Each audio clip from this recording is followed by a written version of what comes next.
So hello વિદ્યાર્થી મિત્રો, welcome back to my channel. આજે આપણે જોઈએ કે મારી જોડે કંઈક છે એવું મારે ઇંગ્લિશમાં બોલવું છે.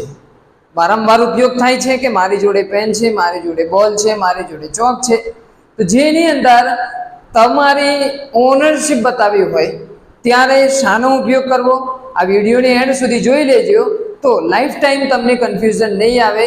બરોબર, આવા તમારે 1000 વાક્યો બનાવવા હોય તો પણ તમે બનાવી શકશો.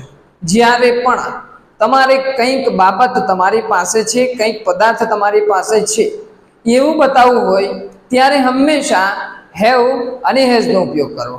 જેમ કે મારી પાસે ચોક છે, હું પોતે છું ને આ ચોક એ મારી માલિકીનો છે, તો શું બોલું હું? આઈ હેવ અ ચોક.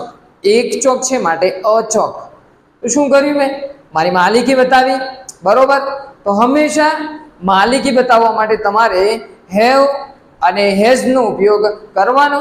કેટલાક વાક્યો બનાવીને તમને બતાવું છું, પછી ક્રિસ્ટલ ક્લિયર થઈ જશે, કોઈ દિવસ કન્ફ્યુઝન નહીં આવે. અહીંયા જુઓ, આ શું કહે છે? મનનની પાસે પેન છે. હવે એક નિયમ યાદ રાખો, જ્યારે પણ સિંગ્યુલર હોય એટલે કે થર્ડ પર્સન સિંગ્યુલર એટલે કે ત્રીજો પુરુષ એક વચન, કઈ કઈ બાબત આવે એમાં? હી, શી, ઇટ અને નેમ. આઈડિયા છે ને થોડો? તો જુઓ, હી, શી, ઇટ અને નેમ આટલી 4 બાબત હોય ત્યારે તમારે હેઝ મૂકવાનું. સિમ્પલ યાદ રાખવા માટે કે સિંગ્યુલર છે એટલે હેઝ મૂકવાનો. બરોબર, કેવી રીતે? કે મનન કરતા કોણ છે? મનન છે, તો સૌપ્રથમ કરતા આવે તો કે મનન. ઓકે, એની પાસે પાસે હોવું એટલે ઇંગ્લિશમાં કહેવાય હેવ કાં તો હેઝ. અને ક્યારે? તો કે છોકરો છે, મનન છોકરો છે માટે તમારે શું વાપરવાનું? હેઝ. અને પેન છે, અ પેન. ધ્યાન આપજો. બરોબર, મેં એ કે માટે લગાવ્યું કારણ કે એકલો છે ને, એક જ પેન છે એની જોડે. બરોબર, આગળ જુઓ. શિલ્પા પાસે કાર છે. શિલ્પાની પાસે શું છે? પોતાની કાર છે. તો શિલ્પા પાસે એટલે હેઝ અ કાર. તો ડિફરન્સ કોઈ પણ વાક્યની અંદર બિલકુલ ડિફરન્સ નહીં આવે, ફક્ત કર્તાની અંદર ડિફરન્સ આવશે. જુઓ અહીંયા, તેની પાસે દડો છે. વિડીયોને પોઝ કરો અને તમે ટ્રાય કરો. તેની, કોઈ છોકરો હોય તો તમારે શું મૂકવાનું? હી. અને છોકરી હોય તો શું મૂકવાનું?